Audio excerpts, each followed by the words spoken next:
will come to order. All those not having privileges of the floor will please vacate the chamber. Those in the gallery and those on the floor will please rise as we're led in prayer by Pastor Seth Polk of the Cross Lanes Baptist Church in Cross Lanes, West Virginia. Please remain standing after the prayer as the senior senator from the 8th leads us in reciting the Pledge of Allegiance. Pastor? Let's pray. Father God, I'm grateful today as we open this time for the freedom that we have to be here for this purpose. We thank you for life. We thank you for this great state that we live in. And God, government is your idea for order. So I pray for these, your public servants, that they would have wisdom and discernment on how to lead well. Bless their families, bless the people that they represent. And God, we pray that you continue to bless this state. And I pray this in the name of Jesus Christ, my Savior. Amen. Amen. Thank you. Senior Senator from the 8th. Let's remain standing and recite the Pledge of Allegiance. I pledge allegiance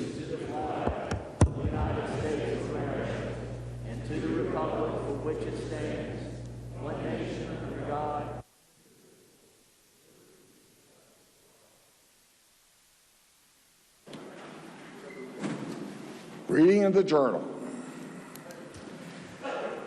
West Virginia Legislature Senate Journal, January 21st, 2022. The Senate met at 9 a.m. Senator Blair, Mr. President, in the chair. The senator from Randolph requests unanimous consent that further reading of the journal be dispensed with and the journal be approved. Is there objection? Chair hears none. Further reading of the journal is dispensed with and the journal is approved. Introduction to guest. On behalf of the Senate, it is my pleasure to welcome our honorary pages for the day. Please stand and be recognized as your name is called. As guest is the senior senator from the 5th, Emily Trimble, Jaden Dingus. And as guest is the senator from McCabe, Olivia Queen, Jalen Hodge, and Madeline Perry. Will the Senate please make them feel welcome?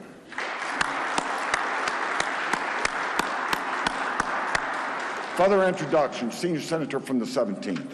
Thank you, Mr. President. On behalf of the Senate, it is your pleasure and mine to introduce our doc of the day. In the rear of the chamber with us today, we have Dr. Tracy Hendershot, a tried and true friend of the Senate. If you wouldn't mind standing, let the Senate give you a warm welcome.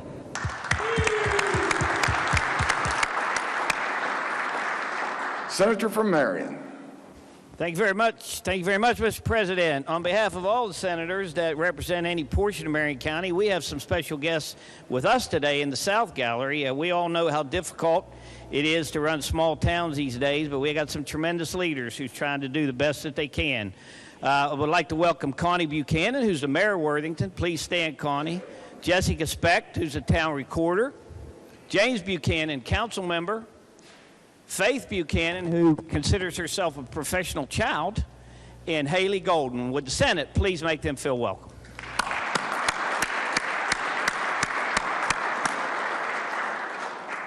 Senior senator from the 6th. Thank you, Mr. President. Seated in the North Gallery, we have Travis Thompson. He represents over 5 generations of Wayne County history. He raises Wagyu and Angus cattle, and he's involved in the county's economic development.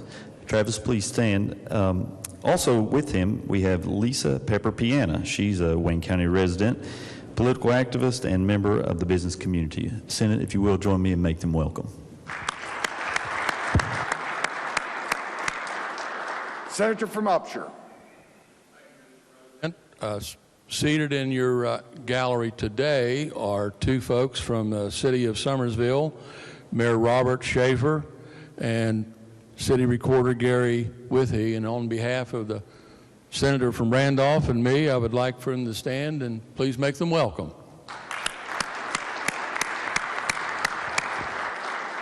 Junior senator from the 16th.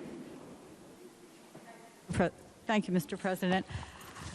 In the gallery, we also have Kevin Knowles, who is the wonderful mayor of Martinsburg, West Virginia.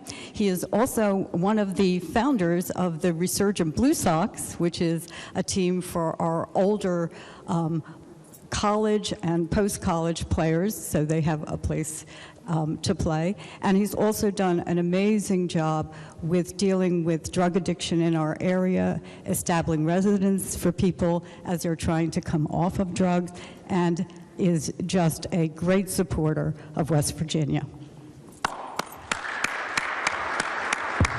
Senator from Wetzel. Thank you, Mr. President. On behalf of myself and the Senator from Marshall, I'd like to welcome some officials from the city of New Martinsville. Would they please stand as your name is called? They're in the President's Gallery. I have Mayor Sandy Hunt, Recorder Kim Whiteman, Councilperson Joel Potts, Councilperson Steve Polisco, and his wife Jerry. Would the Senate please make them welcome?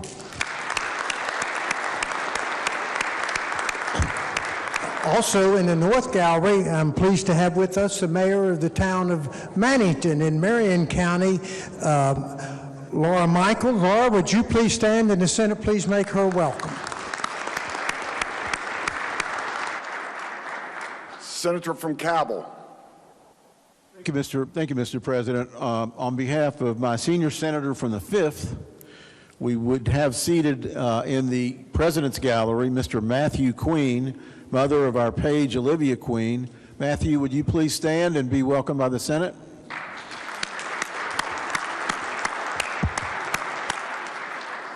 Are there further introductions?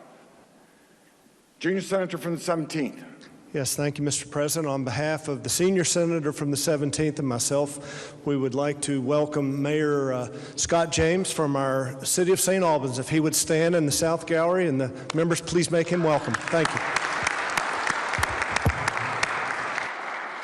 Further introductions. Communications from the House. The Clerk of the House announced the House amended and passed Senate Bill 8, relating generally to state savings and investment programs. Senior Senator from the 17th. Thank you, Mr. President. I move the Senate concur in the House amendments to Senate Bill 8. Senior Senator from the 17th moves the Senate concur in the House amendments to Senate Bill 8. Is there discussion? Senior Senator from the 17th. Thank you, Mr. President. The purpose of the bill was to streamline Board of Governance and structure educational savings and investment programs. The bill redesignates the prepaid tuition college savings administrative account as the College Savings and Jumpstart Savings Administrative Account. The bill consolidates the Smart 529 College Savings and the Jumpstart Savings Boards into one board. In doing so, the bill eliminates the standalone Jumpstart Savings Board. The House amended and corrected a code citation and made other technical corrections only. I urge passage. Is there further discussion? If not, the question before the Senate concur on the House amendments on Senate Bill 8. All those in favor will say aye. Aye. Those opposed, no. The ayes appear to have it. The ayes do have it. I declare the motion adopted. Question now on passage of the bill as amended. All those in favor will vote yea. Those opposed will vote nay. The clerk shall prepare the machine.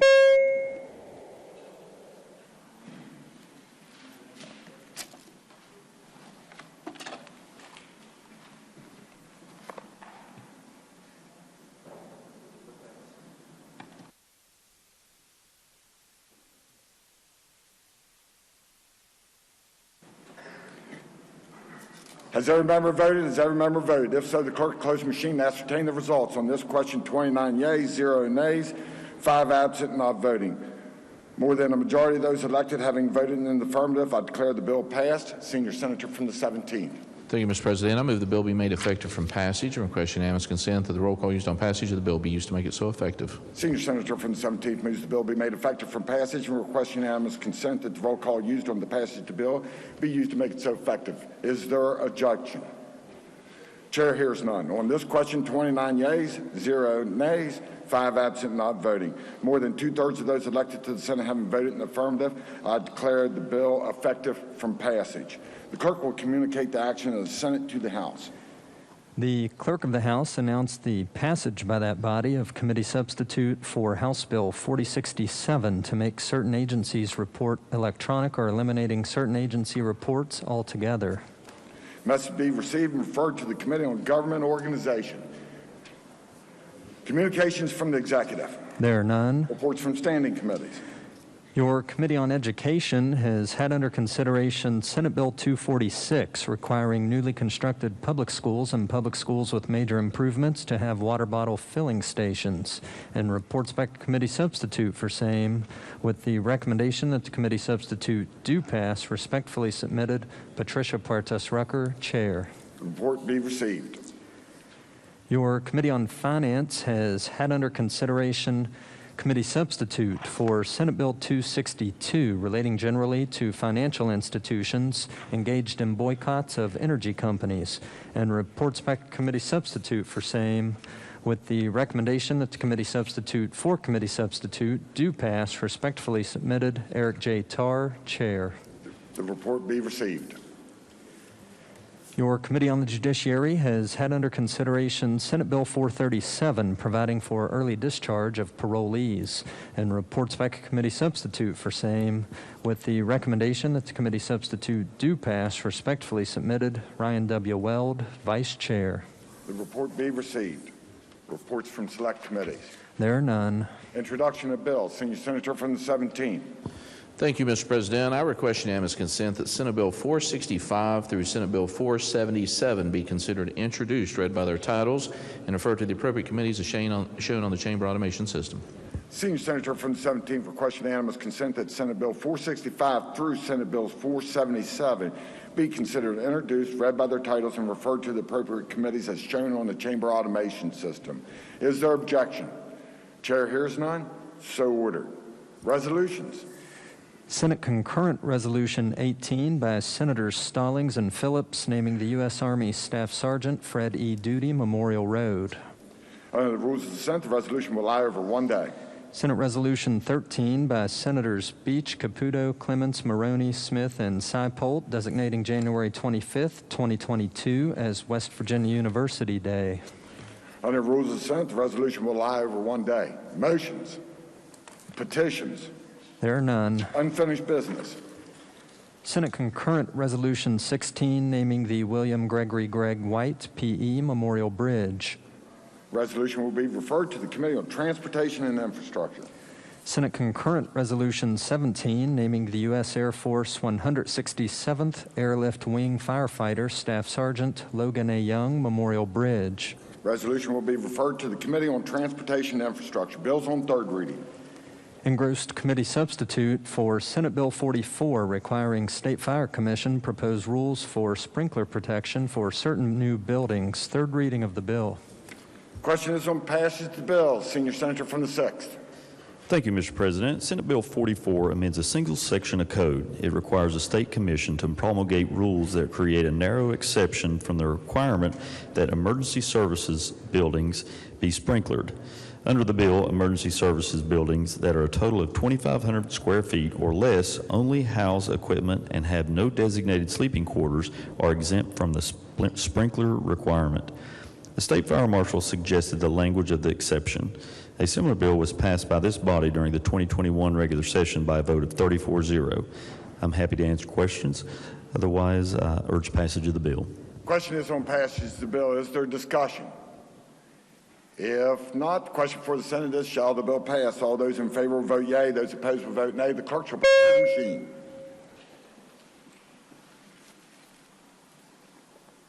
Has every member voted? Has every member voted? If so, the clerk will close the machine and ascertain the results. On this question, 29 yeas, 0 nays, 5 absent not voting. More than a majority of those present voting having voted in the affirmative. I declare the bill passed, and the clerk will communicate your actions of the Senate to the House. Engrossed Senate Bill 60, allowing Board of Education create and provide course in family and consumer sciences in secondary schools. Third reading of the bill. Question is on passage of the bill. Senator from Raleigh. Thank you, Mr. President. Senate Bill 60 allows the State Board to develop a program of instruction in family and consumer sciences or specific subjects within the Family and Consumer Sciences Division. That can be integrated into the curriculum for students in secondary schools. It is the same as Senate Bill 585, which passed the Senate last session, and I will be happy to take any questions. Otherwise, I urge passing the bill. Question is on passage of the bill. Is there discussion? Senator from Preston. Thank you, Mr. President. Would the senator yield? Will the senator yield? The senator yields. Thank you. I see the short title says that it allows the Board of Education to create. Is it truly allow them to create that, or is it mandatory? It allows them to make the rules to make it available for schools to choose to do that, and it would include such everyday activities such as cooking, sewing, house cleaning, minor home repair, budgeting, and time management. The reason I ask is, can they not do that on their own? Is there a reason why they don't want to do that? I would say that they could do it on their own, but they have not done it on their own. So this is an encouragement for them to do that. I see. Thank you, Senator. Thank you, Mr. President. Is there further discussion? If not, the question for the Senate. If not, the question before the Senate is, shall the bill pass? All those in favor will vote yea. Those opposed will vote nay. The clerk shall prepare them.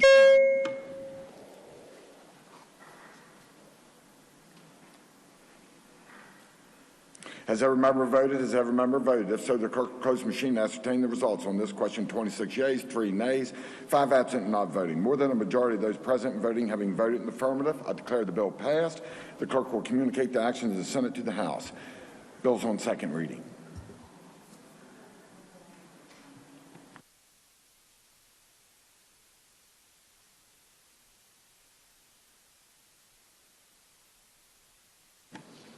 Keep going.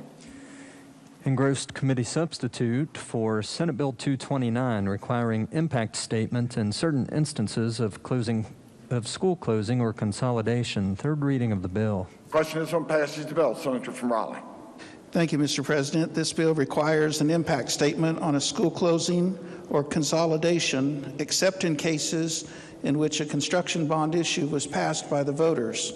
It requires a state board rule detailing information that must be included in the impact statement and requires the rule to require at least the impact on the students, the financial health of the county, the enrollment of schools designated by the county board to receive the students, the school personnel employed by the county board, and the community. I urge passage of the bill. We'll entertain questions. Question is on passage of the bill. Is there discussion? If not, the question for the Senate is, shall the bill pass? All those in favor will vote yea. Those opposed will vote nay. The clerk shall prepare the machine.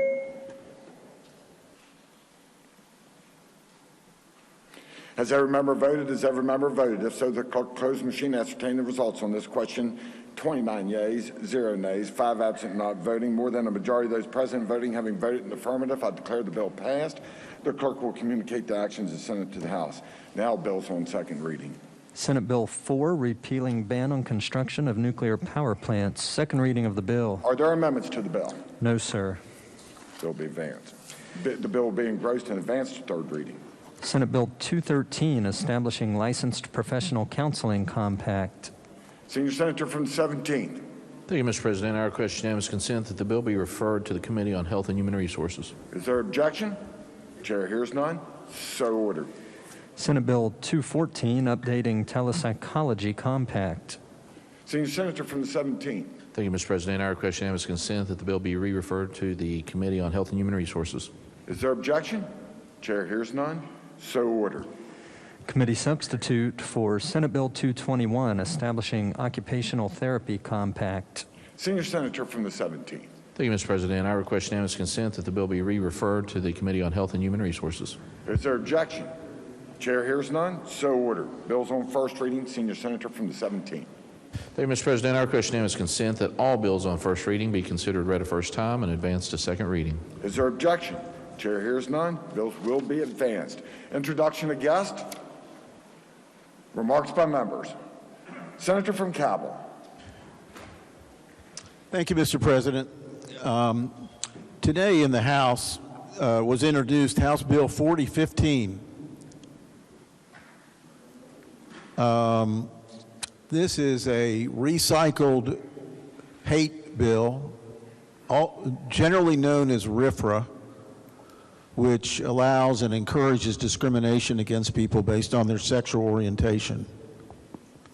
Now, when we passed our current Constitution here in West Virginia in 1872, Article 3 makes it very clear that we each enjoy a fundamental constitutional right to exercise our religious freedoms.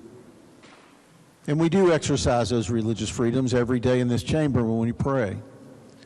I personally have family members, grandchildren that attend Catholic school, where I pay tuition to make sure they exercise their right to freely exercise this religious right. So when we have, I remember when Indiana passed the RFRA, and I believe it was Governor Pence at that time, they had 60 conventions that were canceled in that state, including the NCAA basketball tournament and other important events. So when we have legislation, and I believe in 2016, the RFRA law was defeated in this body by a vote of 7 to 26. I guess driving through Greenbrier County last weekend, I saw the sign that sums up my feelings the best. No hate in my holler. No hate in my holler. So I commend you, Mr. President, for the new core deal. I feel like you were a prime leader in that entire process, and I very much and deeply appreciate it for the citizens of my community and for the state as a whole. And companies like Nucor do not favor discrimination. They don't locate in states where discrimination is allowed and where it's encouraged. So hopefully we won't have to wrestle with that issue in this body. But just a heads up, it's back on the horizon. Thank you, Mr. President. Junior Senator from the 8th. Yes, Mr. President, I ask unanimous consent that the comments made by the senator from Cabell County be published in the appendix of the journal. Is there objection? Chair hears none. So ordered. Further remarks. Senator from Brook. Thank you, Mr. President. Just switch gears here for a second. We've talked about this before on the floor, in that less than 1% of the whole population in the United States is currently a member of the United States military. However, I'm very proud to say, and I'm sure that the senator from Wood would be very proud to say, that his son has recently graduated from Army Basic Combat Training and is now infantry qualified in the United States Army and is going on to further training. And so at a time when not many people in the United States are stepping up to join the United States military, I'm very proud to say that the senator from Wood's son recently did, and I think that we're all very thankful for him doing so. So just want to make that note. Thank you, Mr. President. Further remarks. Miscellaneous business. Senior Senator from the 17th. Thank you, Mr. President. I first would request unanimous consent that the remarks by our senator from Brook be placed in the appendix of the journal. Is there objection? Chair hears none. So ordered. Senior Senator from the 17th. Thank you, Mr. President. Subject to announcements, I move the Senate stand adjourned until tomorrow at 11 a.m. Are there announcements? Senior Senator from the 4th. Thank you, Mr. President. Your Committee on Finance will meet today at 3 p.m. in room 451M. We'll have budget hearings from the Department of Commerce and the Department of Economic Development. Senator from Morgan. Thank you, Mr. President. Your Committee on the Judiciary will meet today at 3 o'clock p.m. in the Judiciary Committee room in the West Wing. Further announcements. Senator from Wetzel. Thank you, Mr. President. Your Committee on Transportation and Infrastructure will meet tomorrow morning at 10 a.m. in the Finance room. The agenda has been posted. Senator from Wood. President, your Committee on Banking and Insurance will not meet today. Further announcements. Senator from Wyoming. Thank you, Mr. President. Your Committee on Natural Resources will meet today at 1 and 208 West. Further announcements. Question for the Senate is the Senate stand adjourned until 11 a.m. tomorrow. All those in favor say aye. Those opposed, no. The ayes appear to have it. The ayes do have it. The Senate is adjourned until 11 a.m. tomorrow.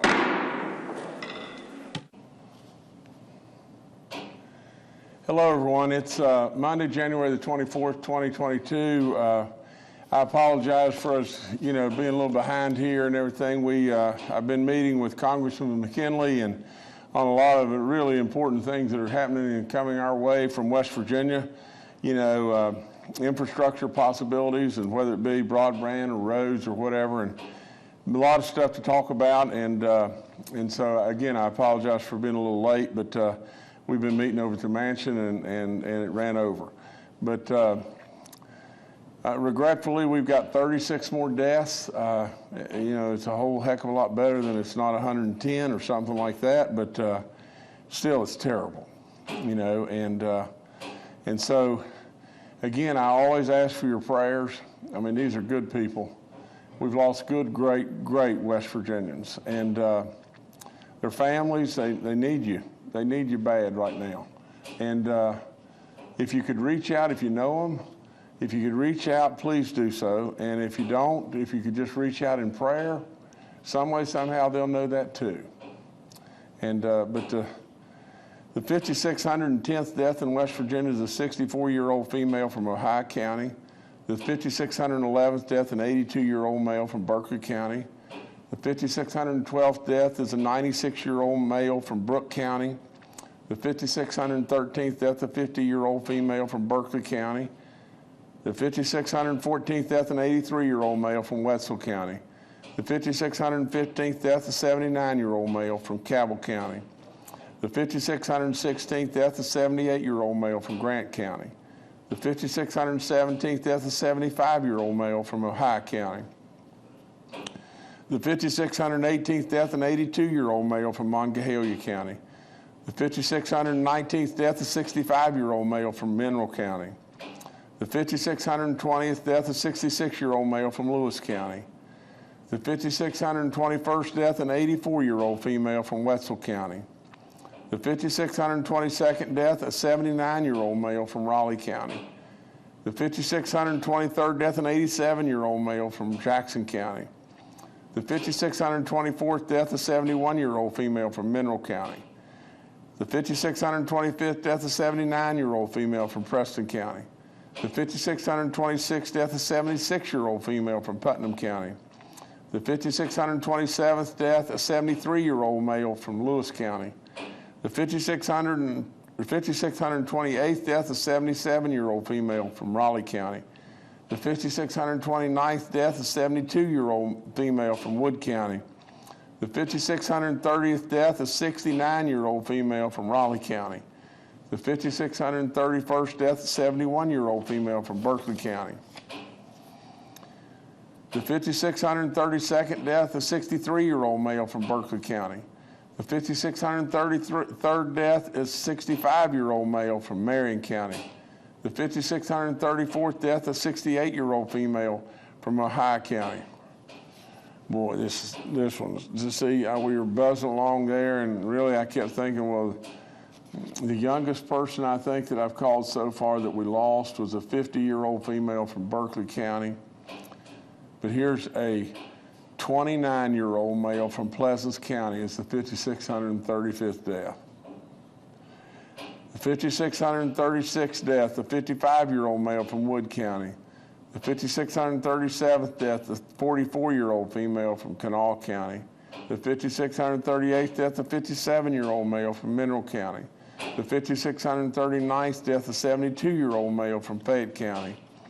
The 5,640th death, a 64-year-old female from Raleigh County. The 5,641st death, an 80-year-old female from Ohio County. The 5,642nd death, a 67-year-old female from Cabell County. The 5,643rd death, a 65-year-old female from Marshall County. The 5,644th death, a 71-year-old female from Wood County. And the 5,645th death in West Virginia is a 67-year-old male from Raleigh County. Oh my, oh my. I hate it for all. I just absolutely, it just really bothers me to go through all these people. I especially really hate it to see someone, we've lost a 29-year-old male from Pleasants County. You know, daggone, it's just tough stuff. Before I go any further, though, let me just say this. This is a voice of a gentleman you see and hear all the time and everything. It's Hoppy Kirchable, and Hoppy has, from what I understand, has now been tested positive for COVID. I know he's fully vaccinated, and I don't know to the level of his symptoms at this point in time, but I want all of us to join in prayer and absolutely and wish Hoppy a great and speedy recovery and everything. We'll miss him, you know, while he's out for, you know, however long it may be, but from what I understand, his symptoms so far are mild, and I'm sure that he attributes that just like I would have attributed it to if you weren't vaccinated. it could be really bad. And in my situation, to be perfectly honest, I got pretty doggone sick for a couple of days and everything, and it wasn't any fun. But with all of that and everything, I hope Hoppy's symptoms remain mild, and I'm sure that we attribute that to being vaccinated and him being boosted. So that's really good. Anyway, we hope and pray he'll get back and get back real soon. We've lost another correctional officer. This is the third correctional officer that we've lost due to COVID. A beautiful lady, Paula Joe Tomlin, 51 years old, had served at the Lakin Correctional Center since March of 2020. She had previously worked for the Division of Corrections and Rehabilitation as an employee in a medical, as an employee of one of just, the many medical providers and everything. She is from Middleport, Ohio, and is survived by her husband of 27 years, and he is a Corporal Timothy D. Tomlin. So, and he is also a Lakin correctional officer. This is the third death that we've had, on staff, of our correctional, staff, members or correctional officers. But we just hate it. Daggone, I just hate it. And I'll get to it in just a second, but we gotta, this thing is really, I don't like to use words like raging, but we've got an awful lot of inmates and staff, right now in corrections with COVID. Our active cases are now above 20,000 again, or 21,417. Our daily positivity rate is at 25.42. We had 3,378 new positive cases in the last 24 hours.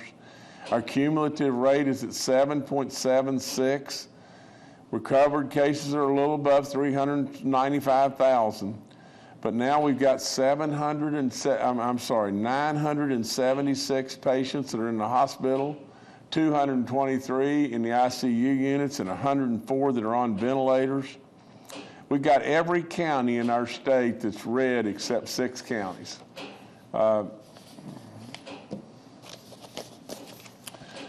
Dr. Marsh, our coronavirus czar, the guy that we depend on with the knowledge, and and all the people around him, General Hoyer and Dr. Amjad and Secretary Crouch, and on and on and on.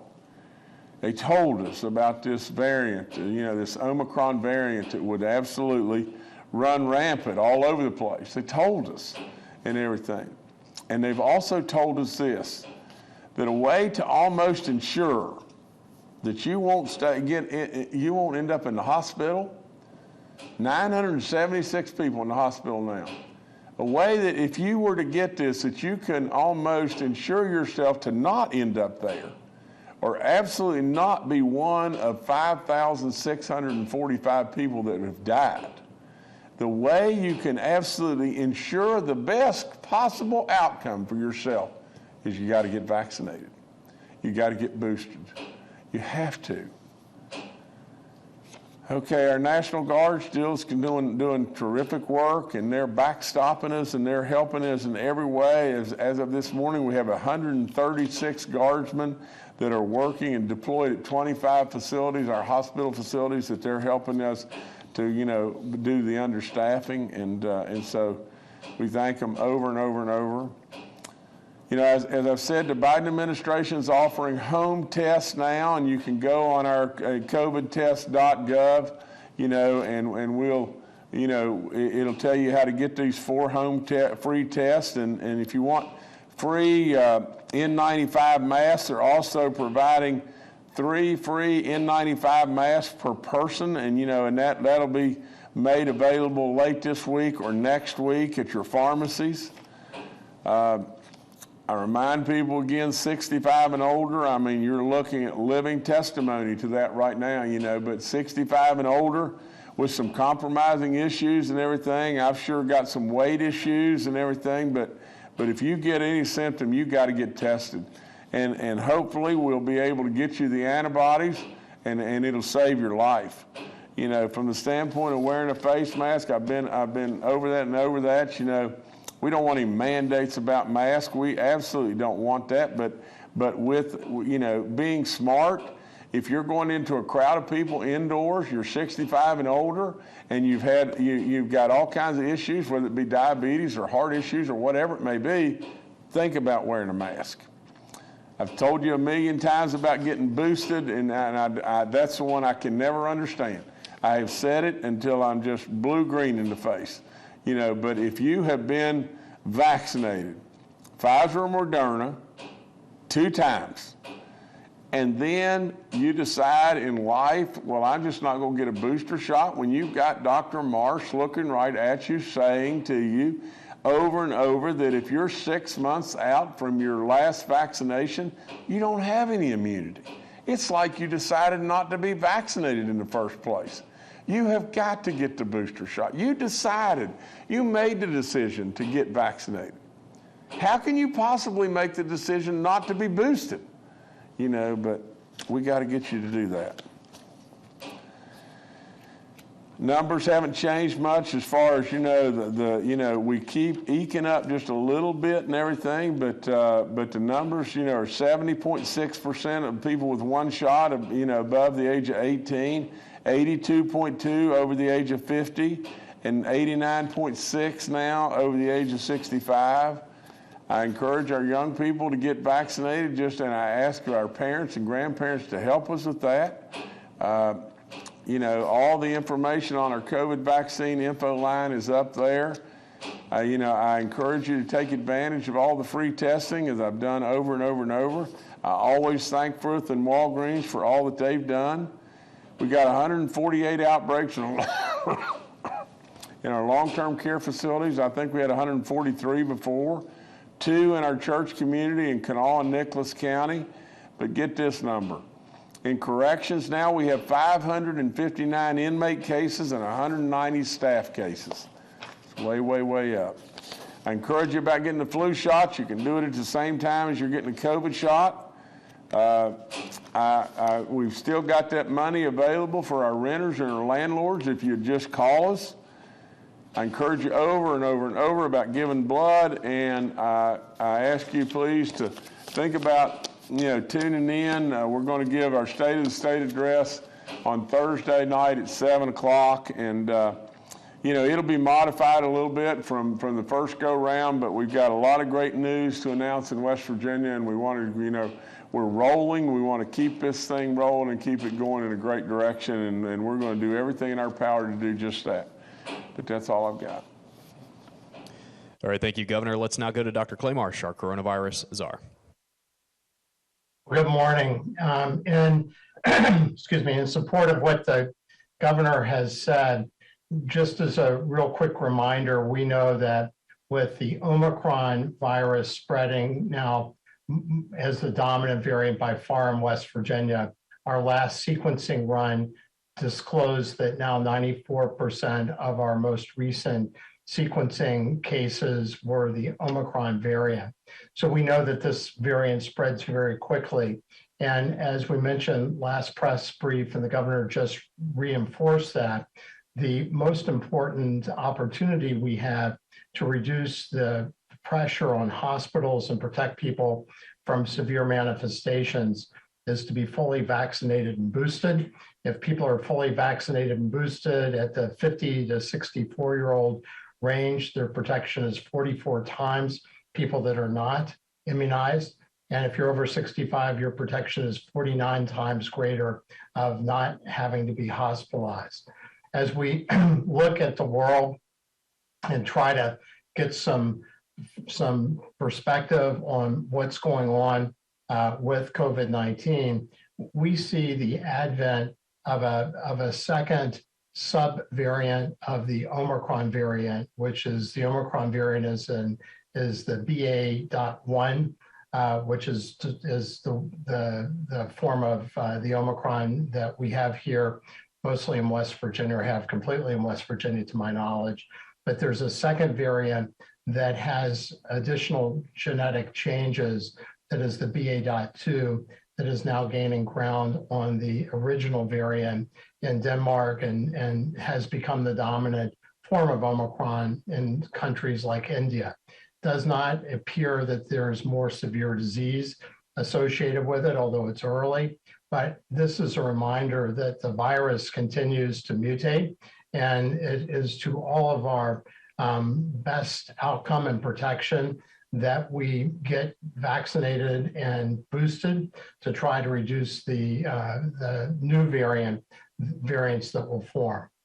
Interesting study out over the weekend discloses that men may be able to spread COVID-19 better than women or children because of the airway configuration and the way that, men talk and breathe. But if people, women or children, scream or sing, then their production goes up over men. So it just reinforces the idea that in environments where people are going to be yelling or singing, that everyone can spread the Omicron variant of COVID-19. And it's important for us to consider wearing a high quality mask in those situations, both to reduce the amount of aerosols and droplets that are produced from somebody who may be asymptomatic and spreading COVID-19, and also for people who may be in that environment who, would be protected against a high quality face mask. Otherwise, we are seeing the new cases in COVID-19 start to reduce in some of the more urban parts of our country where COVID-19, the Omicron variant, hit us first: New York City, Washington, D.C., some places in the Northeast. But it is important to recognize that the death rate has now climbed to almost 2,000 deaths a day on a 7-day rolling average, and that's the most since the beginning of the pandemic. So although there is some evidence at a person-to-person basis that Omicron might be less severe than Delta, the Delta variant, we know that overall the deaths are now going up, which is the last lagging indicator related to initially the RT value goes up, then cases go up, then hospitalizations go up, then severity of hospitalizations go up, and then deaths go up. And remember, West Virginia is tracking about 2 to 3 weeks behind a lot of places, and maybe a month to 6 weeks behind some of the very earliest places related to this current pandemic. Our hospital beds continue to go up in that 970 range. And for us, really, really important as we see staffing reduced at hospitals and healthcare facilities because of people getting infected with the Omicron variant themselves. Some people just getting tired of the daily challenge of seeing so many people sick and seeing so many people die. So it is really important for us to all pull the rope in the same direction right now. Thank you so much. All right, thank you, Dr. Marsh. Next to retired Major General Jim Hoyer, the director of our Joint Interagency Task Force. Good morning. Highlight a couple of items that the governor had presented. Again, 25 requests for 27 locations for our hospitals. That will total initially what we have now, 188 personnel. As the governor pointed out, a number of those are in place or going in place this week to those facilities. We'll continue to deploy personnel scheduled through the first week of February, and others that will be scheduled as well. As the governor pointed out, we did get some movement back again after 3 days of slowdown in vaccine numbers. We did get movement again back on first doses and boosters, but as the governor points out, just not fast enough. We need to get more West Virginians, particularly over the age 50, to get those booster doses as quickly as possible based on what Dr. Marsh has pointed out related to that. And as it relates to that, if you look a little bit more closely at the hospital data today, 34% of those hospitalized have been vaccinated. However, only 8% of the people in hospitals on ventilators have had a vaccine.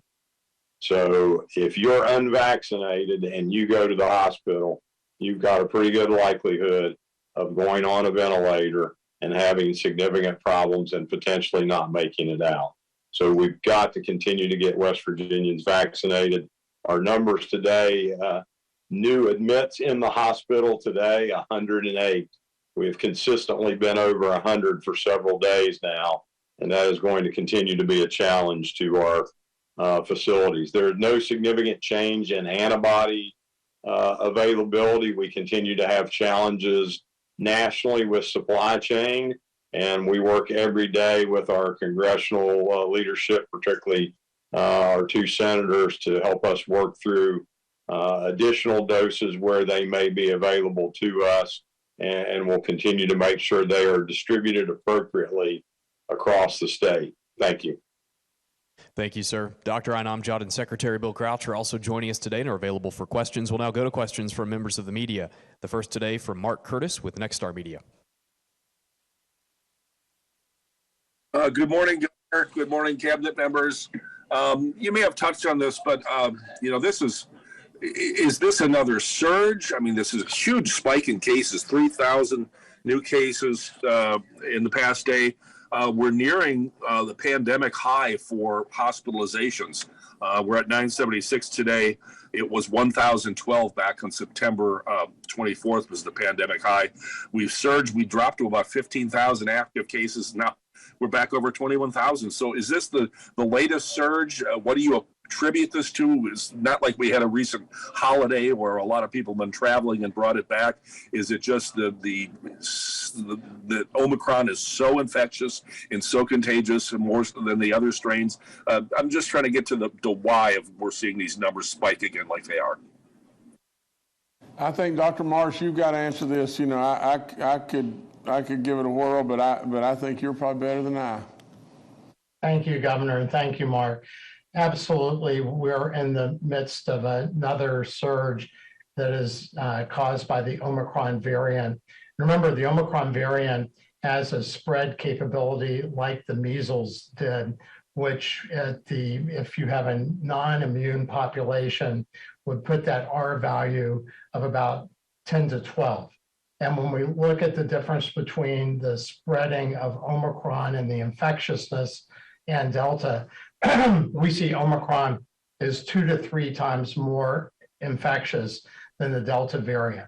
And it is so infectious that it can even infect people who have been vaccinated but are, over 4 to 6 months after their primary vaccination series, or people that have been vaccinated and boosted who are greater than 3 months after their booster dose. That doesn't mean that we lose protection on hospitalization or death, which is what we've talked about, 44 times protection against hospitalization in 50 to 64-year-olds that are fully vaccinated and boosted, and 49 times protection against hospitalization and death from people over 65.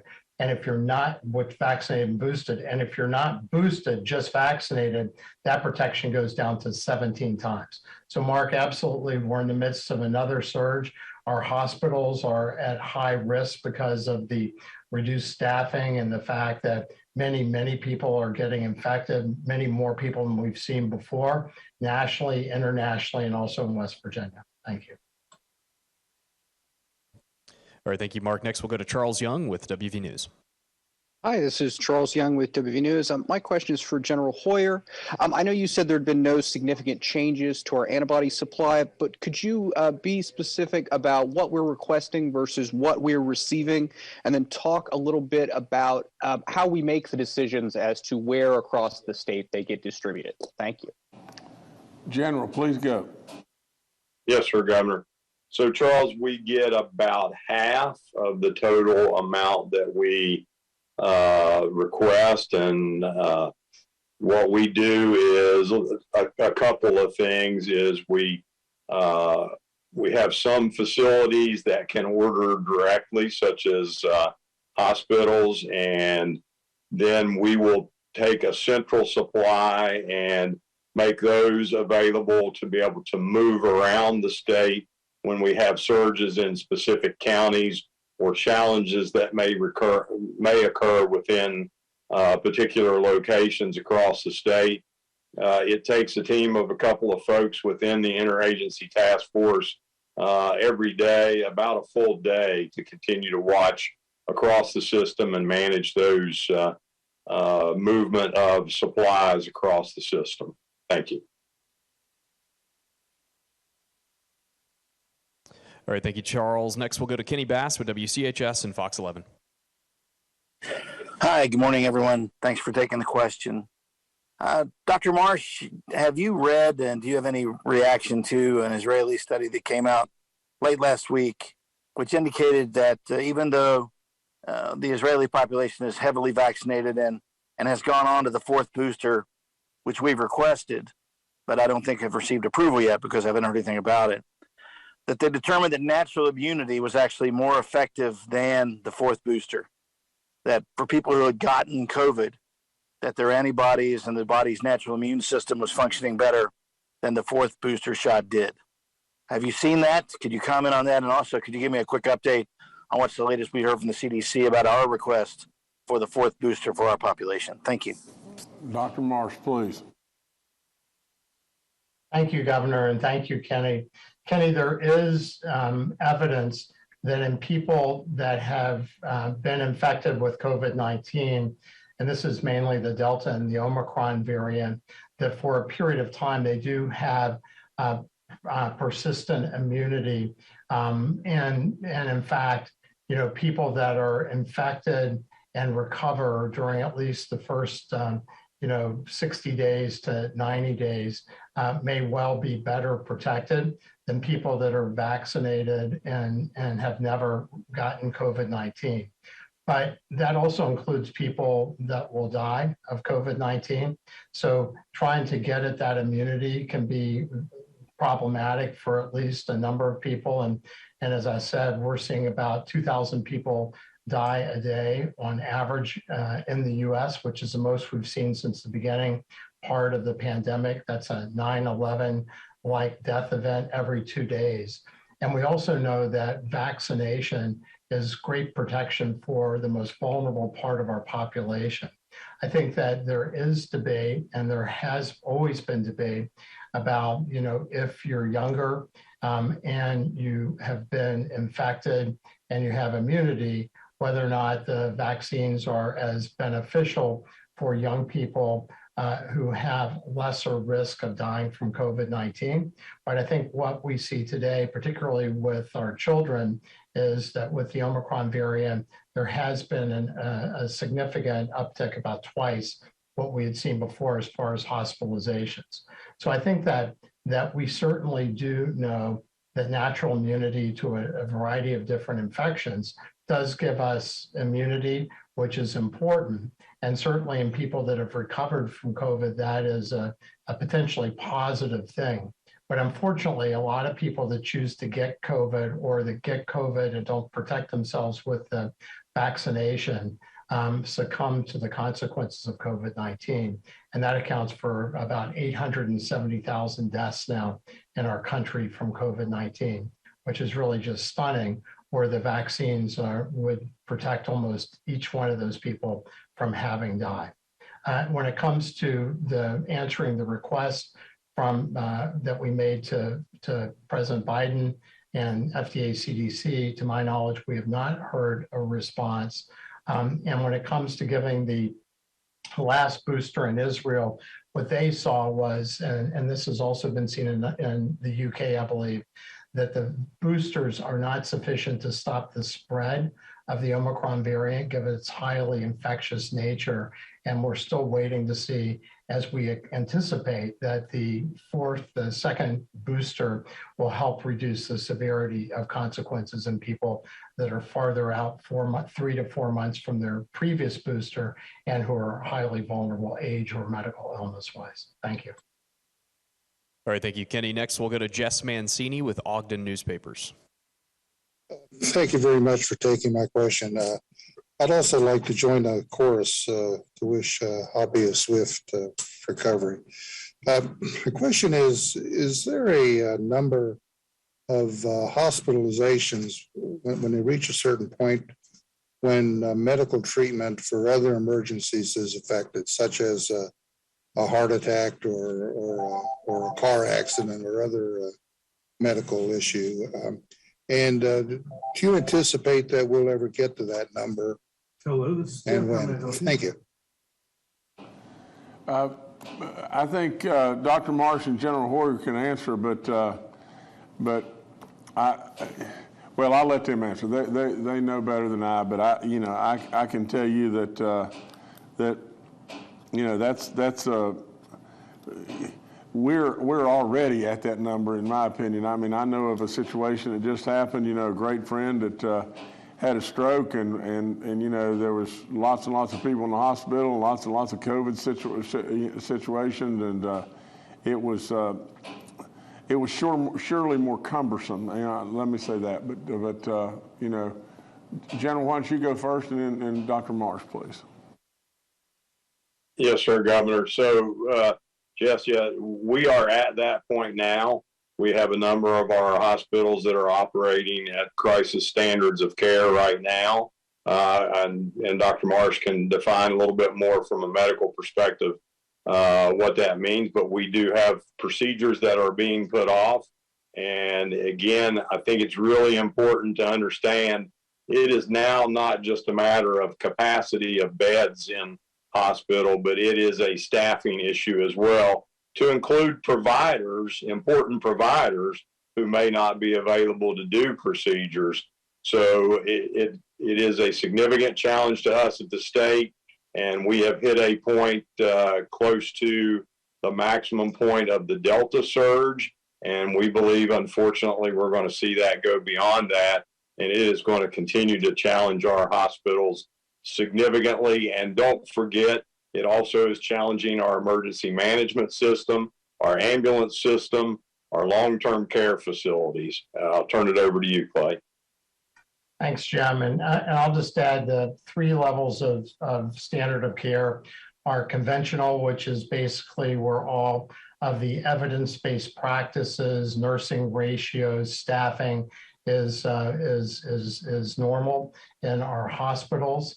Then there is a contingency standard of care where there are some alterations to those ratios and some of those practices, yet still maintaining full slate of surgeries and other procedures and care. And then there's crisis standards of care where then certain certain elective procedures are stopped, as Jim Hoyer mentioned, and ratios of nursing and other evidence-based practices are not able to be followed because of the severity of the surge on hospital systems.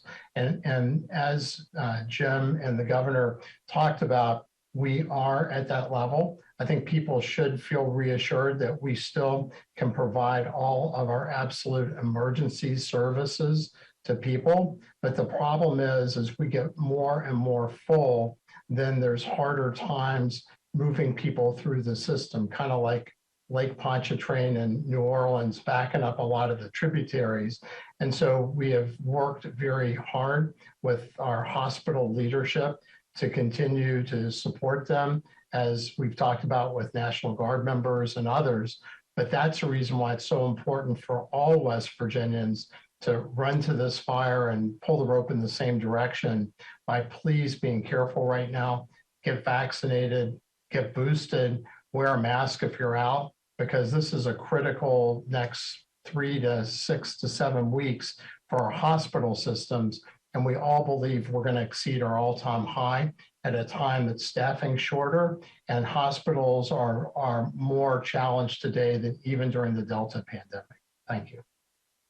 All right, thank you, Jess. Next, we'll go to Paul Mullen with WCBC. Good morning, Governor. Good morning, panel, fellow journalists. We're celebrating a little bit today at WCBC. Our general manager, Mary Kleitz, is back in the building after 5 months after suffering from COVID and also losing her son, 36 years old, to the disease. So we're a little melancholy, but we're happy to have Mary back. Has there been a way determined to if the holidays had any spike associated with COVID, or is Omicron and Delta that infectious that we wouldn't know? It's just been that crazy since the end of the year and the beginning of this one. Thank you. Clay, I think you got to do this, sir. Thank you, Governor, and thank you, Paul. The Omicron variant is so incredibly infectious that although we certainly saw an increased number of cases after the holidays, we didn't see the same jump that we had seen in previous surges of this pandemic.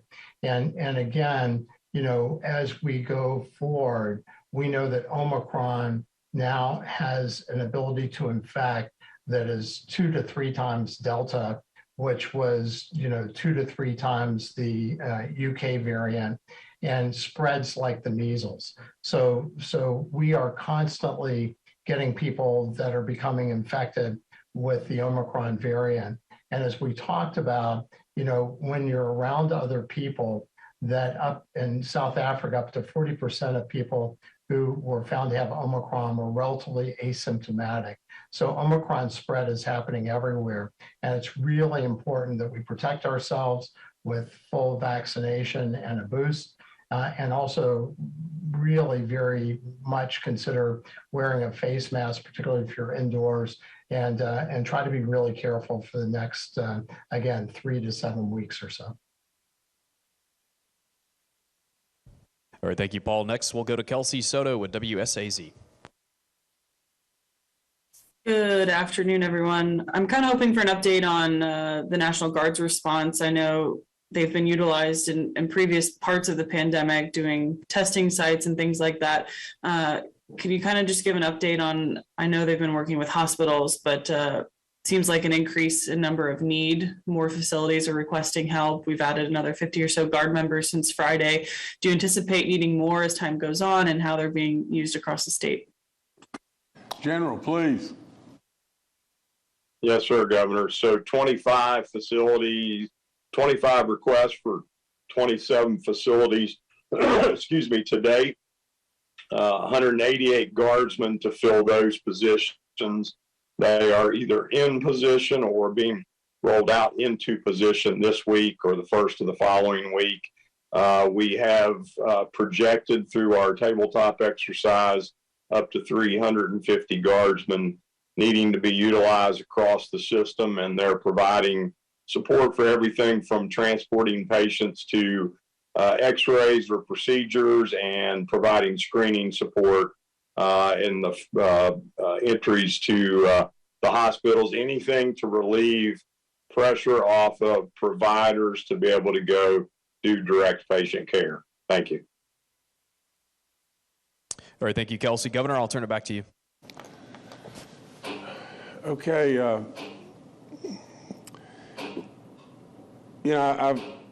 I take notes all the time, and right here you can see all the notes that I'm taking from just the experts and listening to them. I really want you to really listen, and maybe this message will only get to one person. And if it changes one person's opinion or viewpoint, and it helps one person, it's enough. But I'm telling you, it's frustrating. That's all there is to it. You know, I truly believe, and I believe with all in me, that it is your choice. It is our freedoms as to whether or not we want to be vaccinated or not vaccinated. I get all of that. I get that through and through.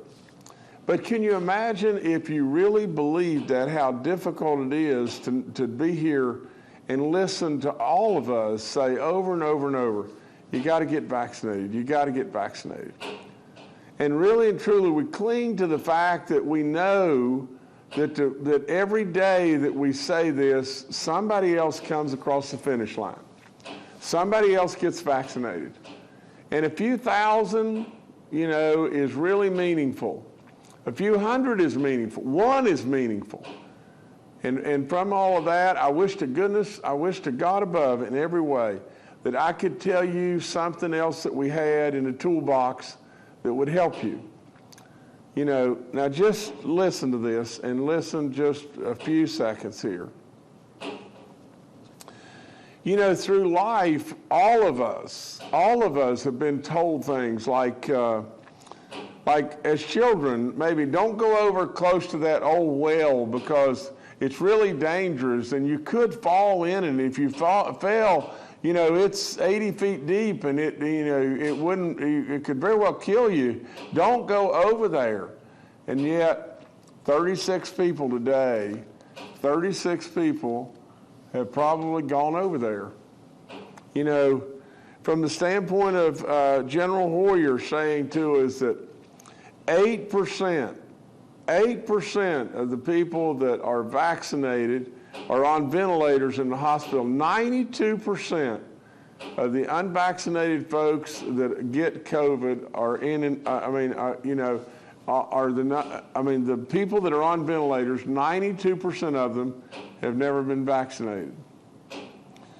I ask you over and over just to consider what all these great people are saying. Dr. Marsh, 44 times better, better odds if you're 50 and older. 49 times better odds if you're 65 and older. You know, you got a lot of folks that are spread across this great state that believe, well, you know, we're just going to live with this now. And to be perfectly honest, if you haven't gotten this, you would develop a different opinion after you've had it. You know, from the standpoint of myself, you know, I've had the opinion all along, we've got to get vaccinated. We have to get vaccinated. You know, there's no question that you know, we have made a response, you know, or we've asked for a response from CDC in regard to the fourth shot. I can't recall if it was Kenny or who asked about that, but we've not received a substantial response at all. We've received just some lip service, but no substantial response to our request. You know, I've got to believe with all in me that you should pay real close attention to what I'm trying to tell you and what all of us are saying. A, we're in another surge. B, our hospitals are tasked to the very limit right now. C, is the Omicron virus is going to spread more and more and faster and faster. D, is your odds are phenomenally in your favor if by chance you get this, which there is a high probability that you could, but if you get this, the odds are phenomenally in your favor of not being hospitalized or, God forbid, death if you're vaccinated. If one person, heard me, one person changes, it's worth it. But I wish to God above, in every way, that we would really, really get at this. I know you may think, well, gosh, I just don't want to do it and everything. And I get that. I totally get that. And I respect that with all in me. But at the same time, just think of all the consequences. Just think of the consequences of our hospitals. Think about that gentleman that I was talking about that had a stroke and absolutely started, you know, I mean, was at the hospital and had all kinds of complications. You know, absolutely. For all of us, consider it. I'll be respectful and I'll stand rock solid right there. But I ask you to consider, because really and truly, we are in another surge. And this thing is spreading. And it's going to continue to spread. And I'm going to be right in front of you reading more and more and more of people that have died. And 90% of them are going to be unvaccinated. Stack the deck. Stack the deck in your favor, West Virginia. And just try to help us if you would, please. Thank you so much.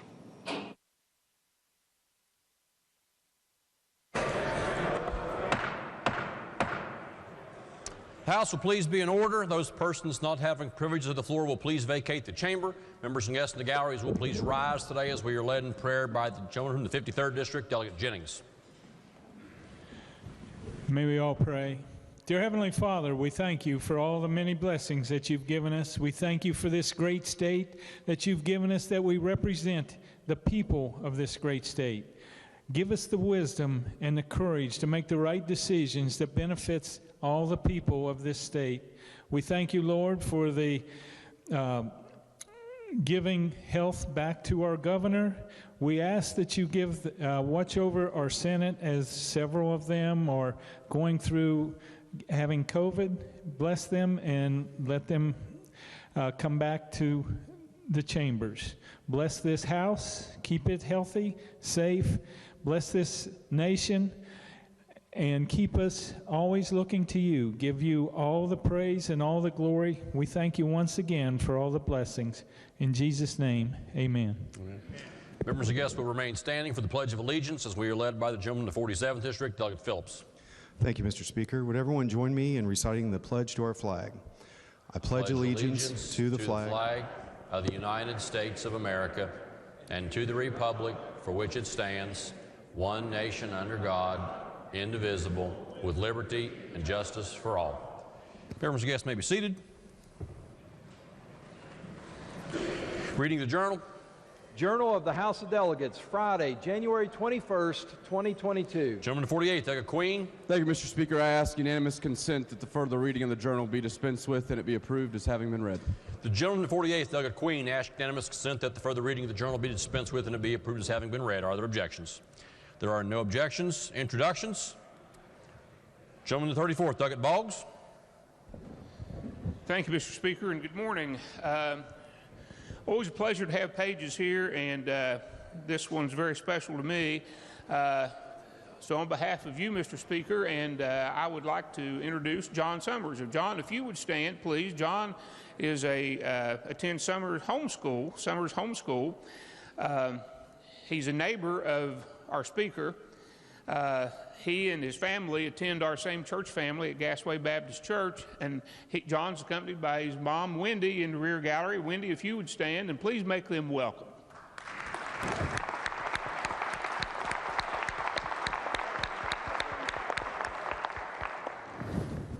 The gentleman to 32nd, Delegate Haynes.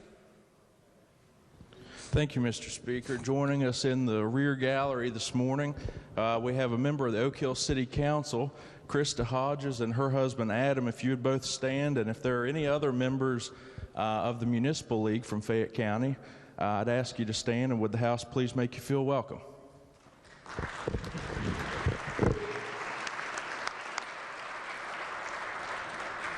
The gentleman to 25th, Delegate Painter. Thank you, Mr. Speaker. In the North Gallery, I'd like to welcome two registered nurses with West Virginians for Health Freedom, Miss Marlene Reed and Miss Jennifer Oliver. Let's give them all a big house welcome.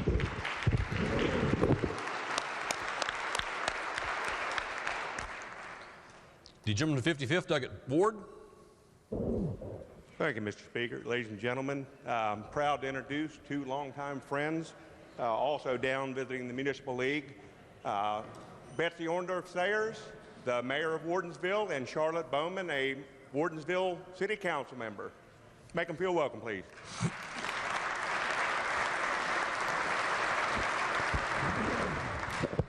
Gentleman to 5th, Delegate Pethel. Thank you very much, Mr. Speaker. Today I have city officials here with the Municipal League from New Martinsville.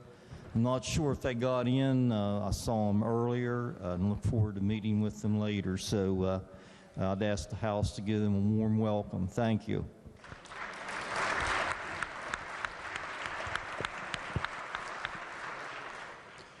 Ladies in the 4th, Delegate Zukoff. Thank you, Mr. Speaker. On behalf of Delegate Reynolds and myself, we have some city officials also that are here with the Municipal League. From the city of Moundsville, we have Mayor Judy Hunt, City Clerk Sandra Hewitt, and our city manager Rick Healy, if they would stand up and be recognized in the West Gallery.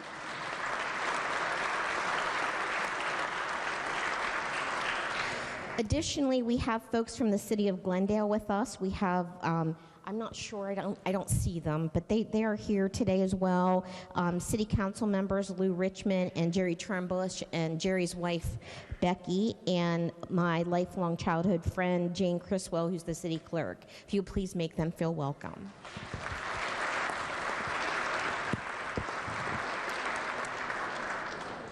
The June the 27th, Dr. Gearhart.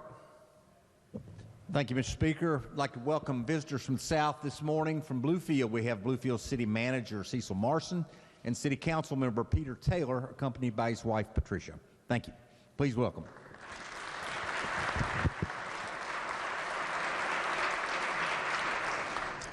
The gentleman, the 45th, Douglas Martin.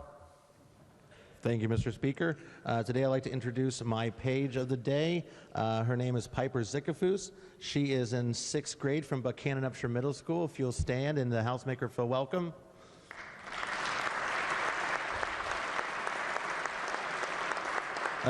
Additionally, Mr. Speaker, I'd like to, on behalf of the delegates from the 44th and the 46th and myself, I'd like to also introduce our county assessor from Upshur County, Dusty Zickafus. He's in the West Gallery, if everyone make them feel welcome as well. Thank you very much.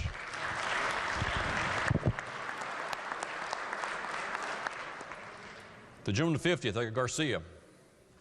Thank you, Mr. Speaker. In the South Gallery, on behalf of myself, delegates Ward and Mallow from the 50th District, want to introduce to you the mayor of the friendly city, greatest city in the state of West Virginia, Fairmont, Mr. Tom Manella.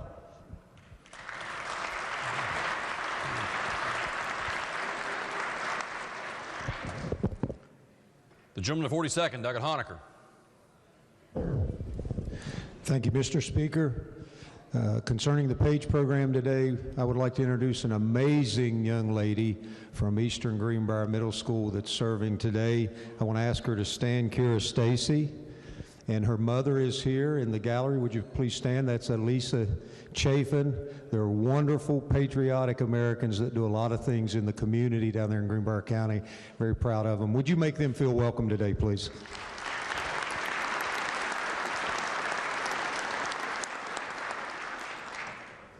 The lady in the 51st, Douglas Walker. Good morning, everyone. Thank you, Mr. Speaker. In the rear gallery, I would like to introduce Mr. Hollis Lewis. Can you please take a stand? He's a former Kanawha County magistrate, currently a board member on the West Virginia State Parole Board, and a co-chair of the West Virginia Democrat Party of the Black Caucus, an adjunct professor at West Virginia State University. Hollis is married to Alicia, who is our current Mrs. West Virginia American. He has 4 beautiful daughters. Can the House please make him feel welcome?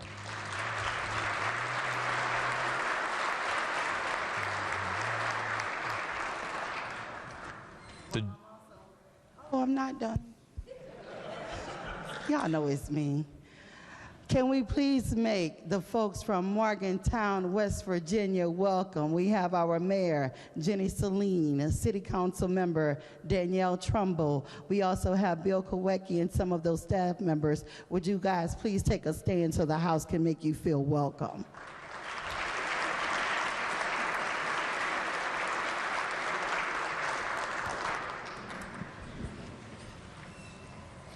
The gentleman at 27th, Dr. Smith, is recognized. Thank you, Mr. Speaker. Continuing down south, let's give a warm welcome to Mr. Mike Webb, the city manager for Princeton.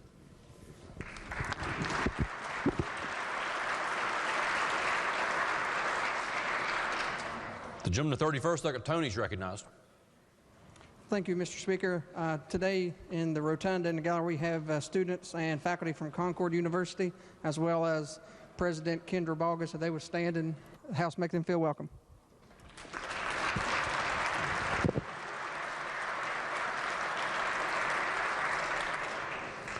The gentleman at 26, Douglas Evans, is recognized. Thank you, Mr. Speaker. It is Concord University Day at the Capitol.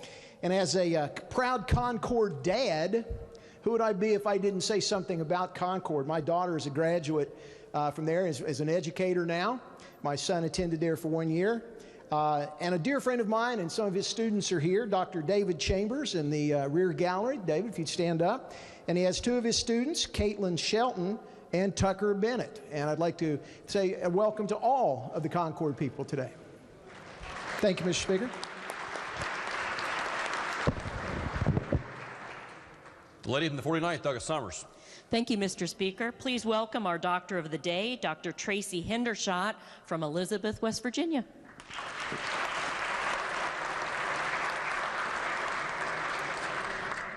The gentleman of the 10th, Douglas Conley. Thank you, Mr. Speaker. I'm very proud today to have with us as one of our pages our beautiful granddaughter, Savannah. Savannah is a 7th grade student at Edison Middle School. She's accompanied today by her mother in the North Gallery and my daughter-in-law, Sierra Conley. Would you please make them welcome?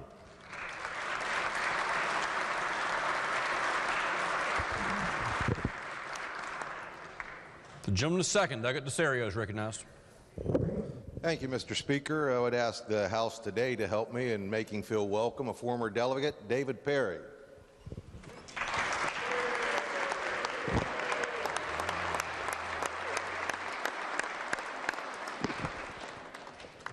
The gentleman of the 48th, Douglas Queen. Thank you, Mr. Speaker. Today we're joined by many friends from Harrison County. First, from the city of Bridgeport, we have Mayor Andy Lang, Councilman Jeff Smell, Councilman Don Burton, Councilman John Griffith, Councilman Jason Campbell, and our city clerk, Donna Ravinsky. And also from the city of Clarksburg, we have Mayor Jimmy Marino, Councilman Will Hyman, Councilman Jerry Riffle, and City Manager Harry Falk. If they would please stand, and the House please make them feel welcome.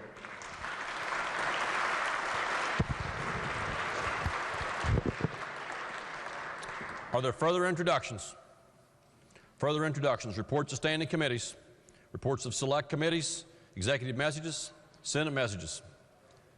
The Clerk of the Senate announces that the Senate has passed Senate Bill 253 relating to voting precincts and redistricting. The message will be received and the bill will be referred to the Committee on Government Organization. Are there further Senate messages? If not, resolutions. House Resolution 8, creating a select committee on coalfield communities. Lady in the 49th. Mr. Speaker, I ask unanimous consent that committee reference be dispensed with and the resolution be taken up for immediate consideration and put upon its adoption. Are there objections? No objections are heard. The clerk will please report the resolution. House Resolution 8, creating a select committee on coalfield communities. Lady in the 49th. Mr. Speaker, I ask unanimous consent to explain the resolution in lieu of having it read. Are there objections? No objections are heard. Thank you, Mr. Speaker. The purpose of this resolution is to continue the work of the Coalfield Community Work Group into a select committee during session. The question before the House is the adoption of the resolution. Is there debate on the resolution? If not, those in favor of adoption of the resolution, please say aye. Those opposed, please say no. The ayes have it. Chair declares that resolution adopted. Are there further resolutions? If not, petitions, motions, bills introduced. House Bill 4008, relating to Higher Education Policy Commission funding formula. Lady in the 49th. Thank you, Mr. Speaker. I ask unanimous consent that the further reading of bills introduced be dispensed with and that each bill be considered as formally introduced and referred to the appropriate committees as indicated on the delegate console system. The lady from the 49th asks unanimous consent that the further reading of bills introduced be dispensed with and that each bill be considered as having been formally introduced and referred to the appropriate committees as shown on the delegate console system. Are there objections? There are no objections. Unfinished business. Bills on third reading. Committee substitute for House Bill 2184, increasing the penalties for exposure of governmental representatives to fentanyl or any other harmful drug. Are there objections to having the bill explained in lieu of having it read? No objections. Gentleman at 35th to explain the bill. Thank you very much, Mr. Speaker. Good morning, everybody.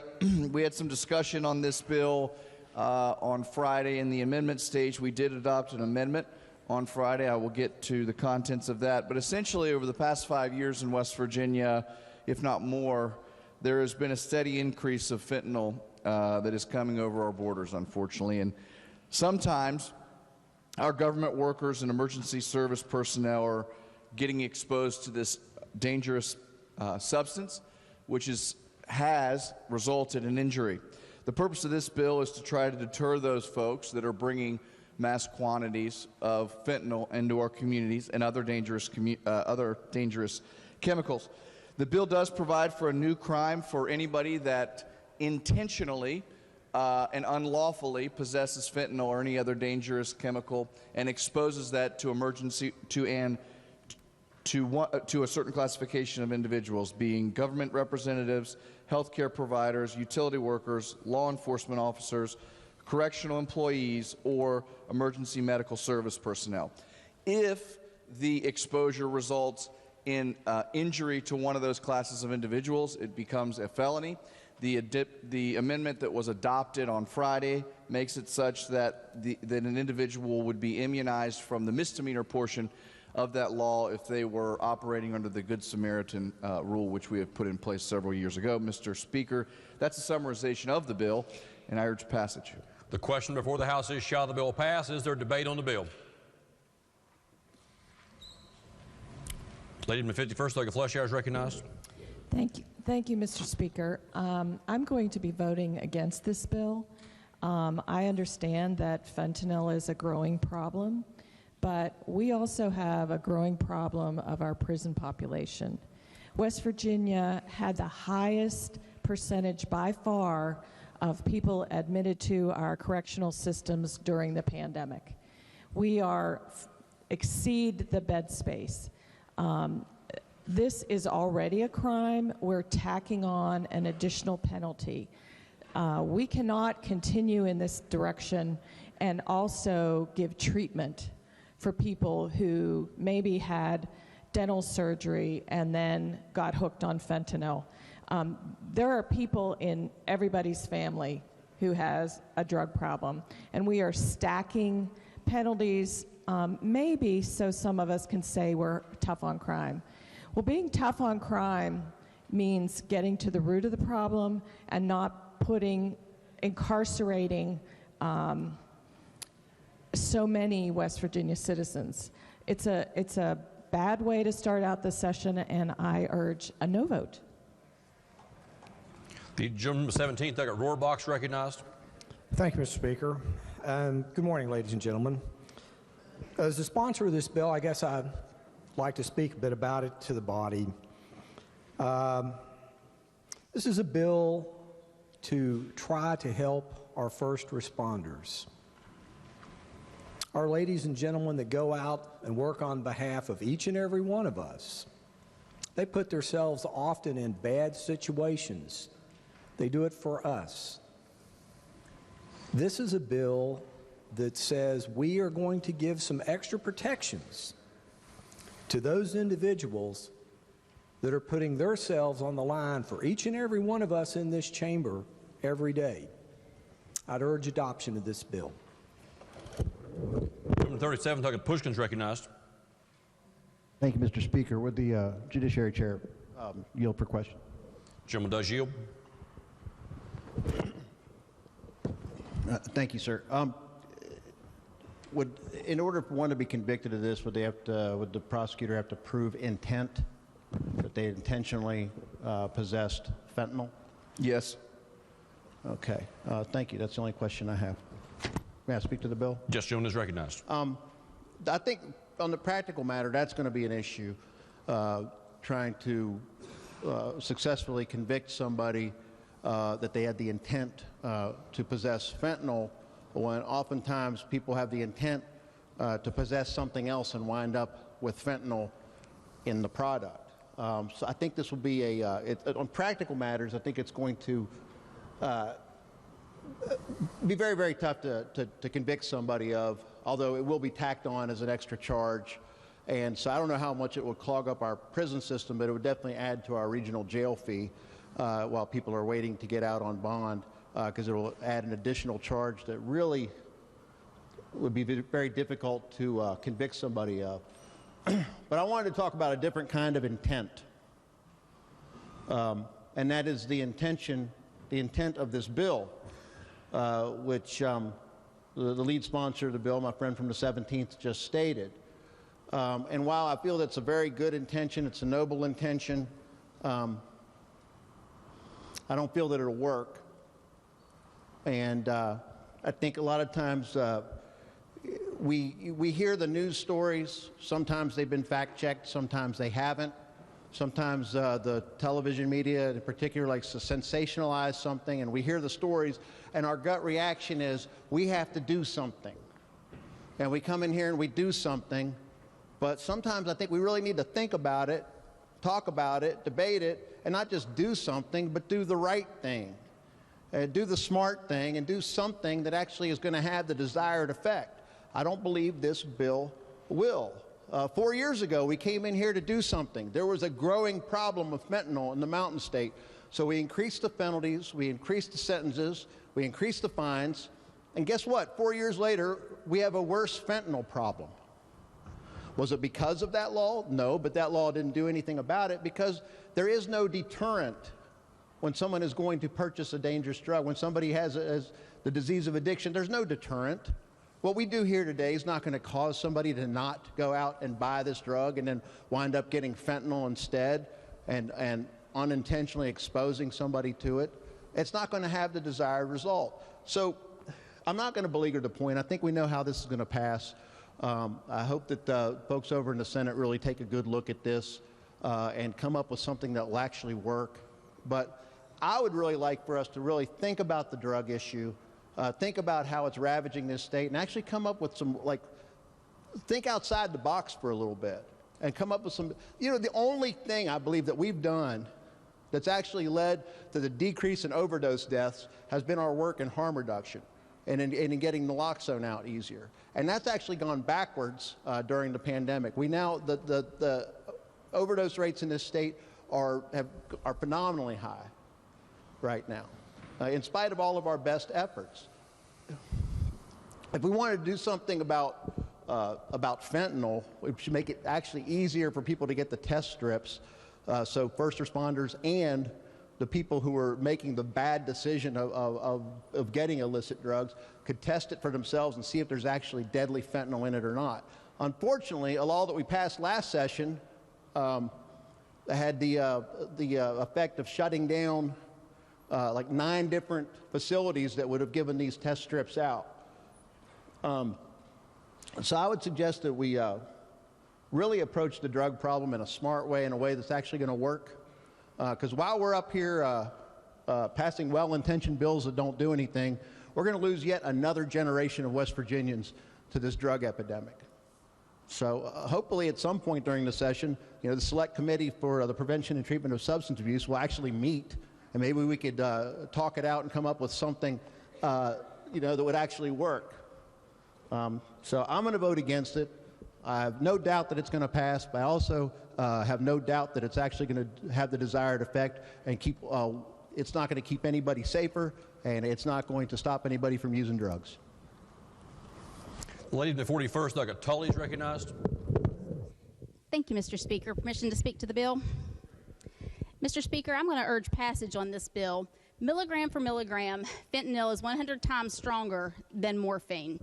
We're very familiar with it working in the ICU as nurses. It takes a very minuscule amount on your skin to absorb transdermally that can cause respiratory depression. We also have an EMS crisis here in the state. These people go out, they pick up patients that have overdosed, and they're also putting themselves at risk. We have to show them that we support them in their jobs. So I'm going to urge you to pass this bill. We pray that it may keep somebody safe, and maybe it would be a deterrent. Thank you very much. June the 13th, Doug Penson's recognized. Thank you, Mr. Speaker.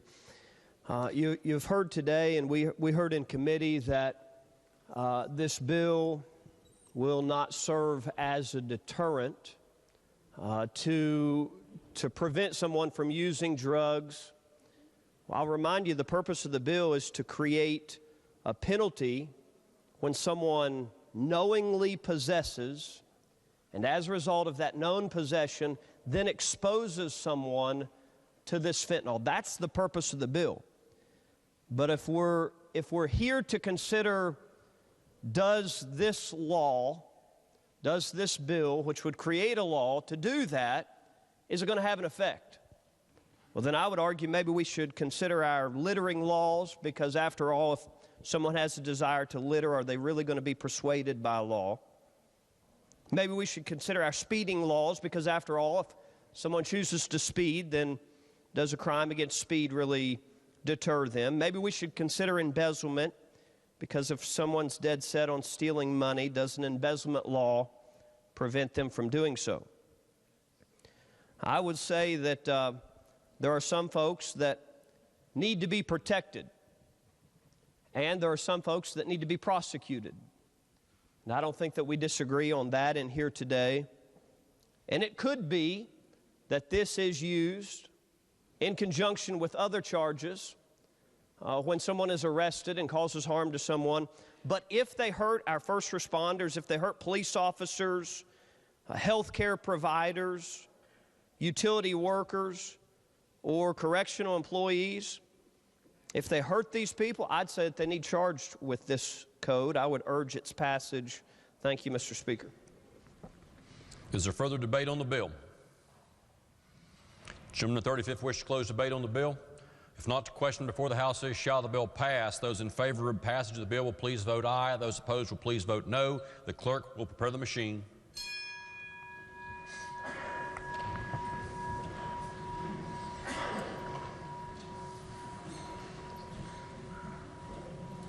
Has every member voted?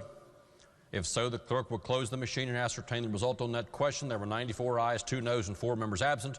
Majority of members voting in the affirmative. The chair declares that bill passed. The clerk will please report the title. Committee substitute for House Bill 2184, increasing the penalties for exposure of governmental representatives to fentanyl or any other harmful drug. Are there amendments to the title? If not, the title as read by the clerk will be and remain the title of the bill. The clerk will please communicate the action of the House to the Senate. Next bill on third reading. Committee substitute for House Bill 2972, allowing a person to manufacture a stated amount of alcoholic liquor for personal consumption. Are there objections to having the bill explained in lieu of having it read? No objections are heard. Gentleman, the 35th, Doug Capito to explain the bill. Thank you, Mr. Speaker. Again, had some debate on this bill Friday. This bill came through this body last year and passed 7819. I believe it was before the body the year before that, and perhaps even before that. What the bill does is it provides, and first it eliminates what many would think is an probably antiquated part of the code. It allows for individuals to produce stated amounts of alcohol that's homemade in their home for their consumption. We do this in the state of West Virginia for beer and wine, and we are just simply adding spirits to that list. I urge passage of the bill. The question before the House is, shall the bill pass? Is there debate on the bill? If not, those in favor of passage of the bill will please vote aye. Those opposed will please vote no. The clerk will prepare the machine.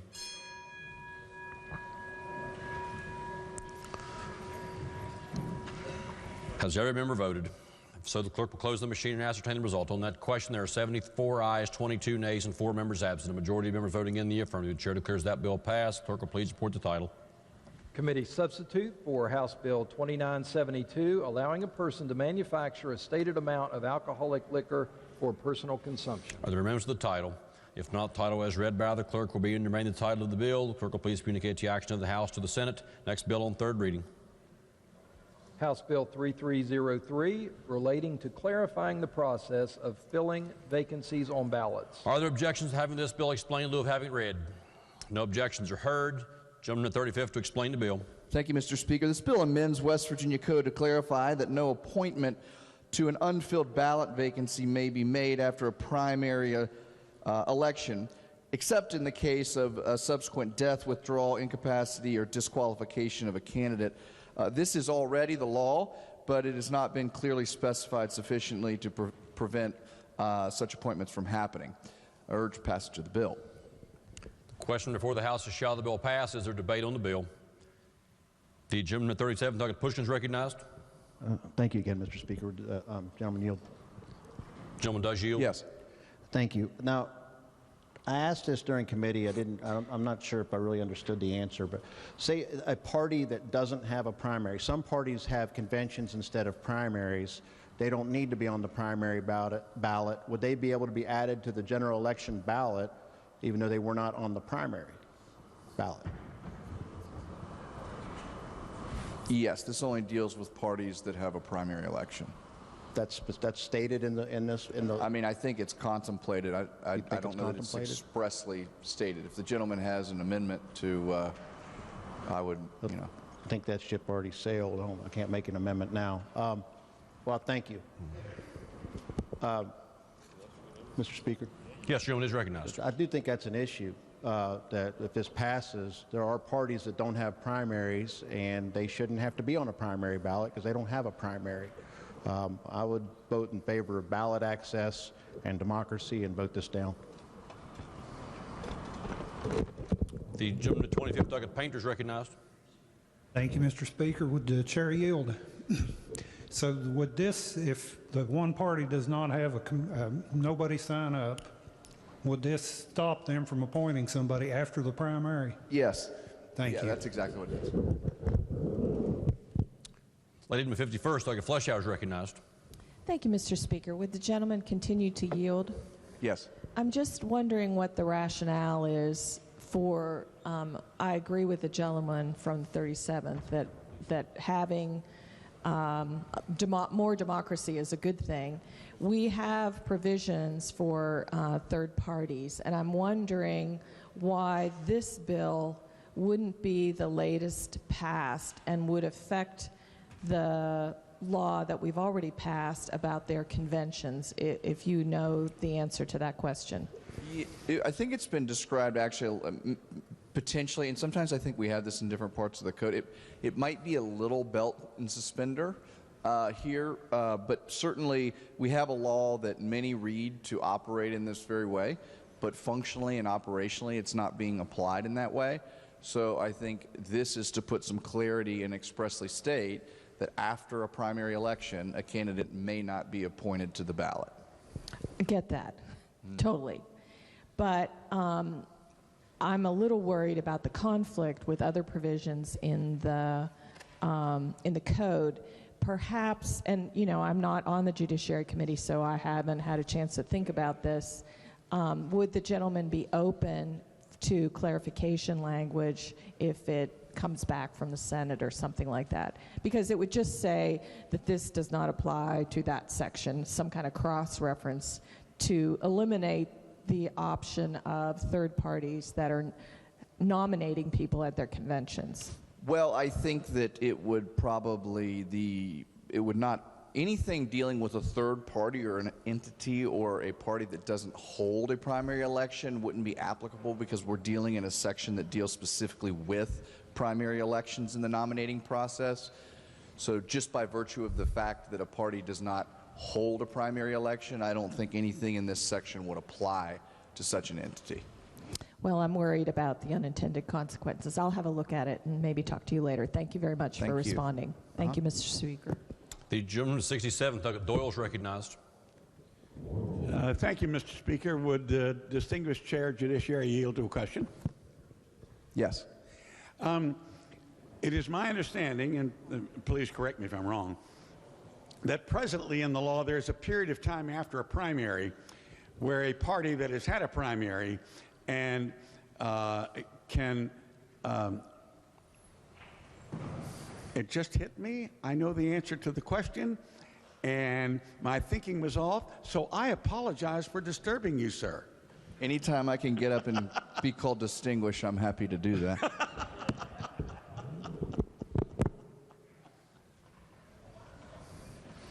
Is there further debate on the bill?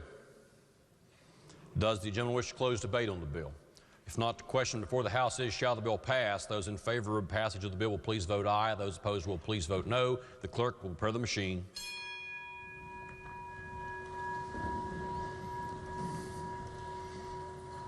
Has every member voted?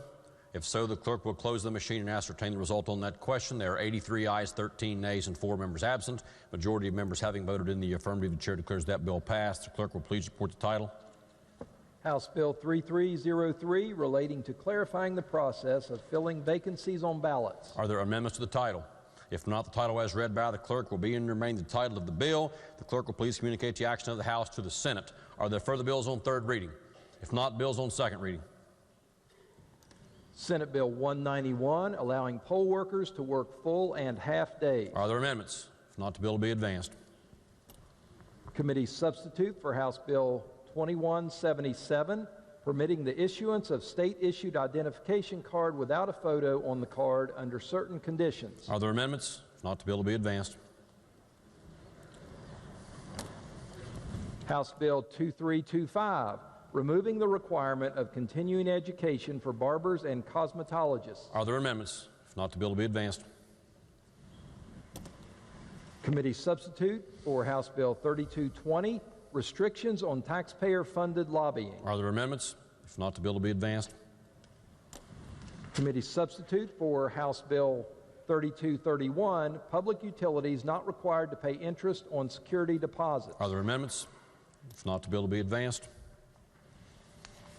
Committee substitute for House Bill 3312, establishing a memorial to child labor and child workers who died in the course of employment in this state. Are there amendments? If not, the bill will be advanced. Committee substitute for House Bill 4062, removing the residency requirement for the Commissioner of the Division of Highways. Are there amendments? If not, the bill will be advanced. Committee substitute for House Bill 4065, allowing the Division of Natural Resources to teach hunters safety courses in school. Are there amendments? If not, the bill will be advanced. Committee substitute for House Bill 4074, requires schools provide eating disorder and self-harm training for teacher and students. Are there amendments? If not, the bill will be advanced. Committee substitute for House Bill 4112, provide consumers a choice for pharmacy services. Are there amendments? If not, the bill will be advanced.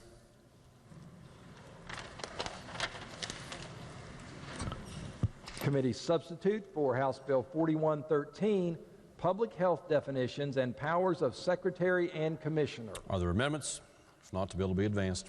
Are there further bills on second reading? If not, bills on first reading. Committee substitute for House Bill 4252 to reduce copay cap on insulin and devices. Bill will be advanced. Committee substitute for House Bill 4276, permit WVU to create a Parkinson's disease registry. The bill will be advanced. Are there further bills on first reading? If not, leaves of absence. Lady from the 49th. Thank you, Mr. Speaker. For our colleagues, Delegate Pack, Young, Williams, and Storch. Are there objections to leaves being granted? No objections are heard. Leaves shall be granted. Introductions. Introductions. Lady from the 41st, Doug Tully.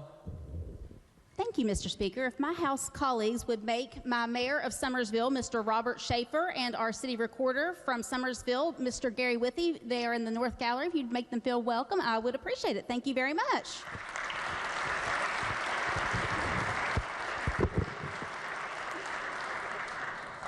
The gentleman to 48th, Doug Riley. Thank you, Mr. Speaker. Today in the West Gallery from the City of Shinston, we have Pat Kowalczyk and Kathleen Panic. If the House would please make them welcome. Thank you.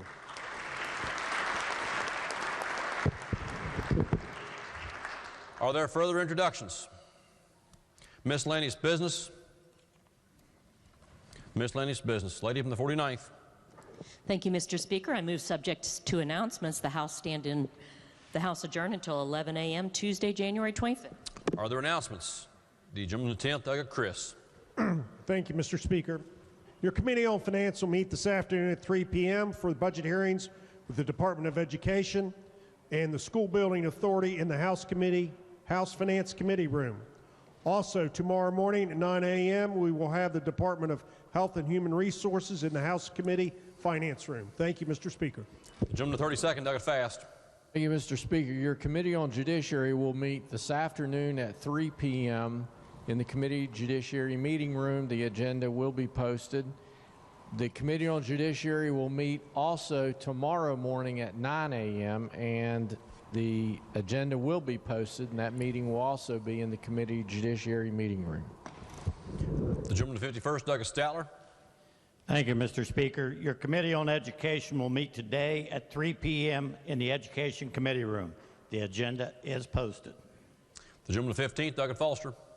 Thank you, Mr. Speaker. Your Committee on Government Organization will meet today at 3 p.m. in the Government Organization Committee room, and the Republican members of the committee will caucus 15 minutes prior at 2:45 in the chairman's office. Thank you. The gentleman to 40th, Doug Jeffries. Thank you, Mr. Speaker. The chair of your Committee on Health and Human Resources would like to meet with the Democrat caucus at 1 o'clock in the vice chair's office. The June the 10th, I got Kelly. Committee on Energy and Manufacturing will meet tomorrow, January 25th, at 2 p.m. in the Judiciary Conference Room.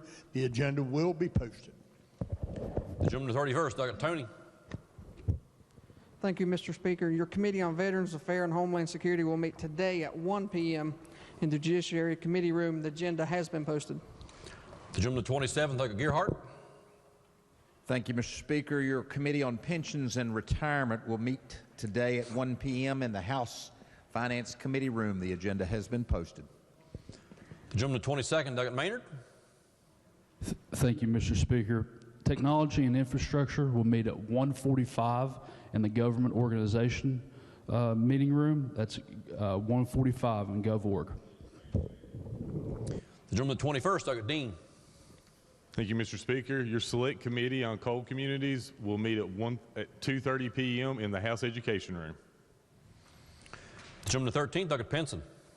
Thank you, Mr. Speaker. I wanted to just alert our colleagues that tomorrow we'll be joined by members of the West Virginia Capital Connection effort. These are pastors, assistant pastors, and lay folks from all around the state. They'll be traveling to Charleston to meet with their legislators tomorrow. Be meeting with you throughout the day and praying with you. They're not here to lobby on issues, just to pray with you, try to encourage you, and thank you for serving our state in the legislature. That's tomorrow, West Virginia Capital Connection. Thank you, Mr. Speaker. The gentleman 46, David Burkhammer. Thank you, Mr. Speaker. Just want to put on your calendars for Wednesday, the Faith First Caucus will be holding its first meeting at 9:45 in the Governor's Conference Room, which is Suite 10 on the lower level. Everybody's welcome to join us as we're going to pray together, have a small Bible study, obviously talk a little bit of politics. Hope to see you there. Thanks. Are there further announcements?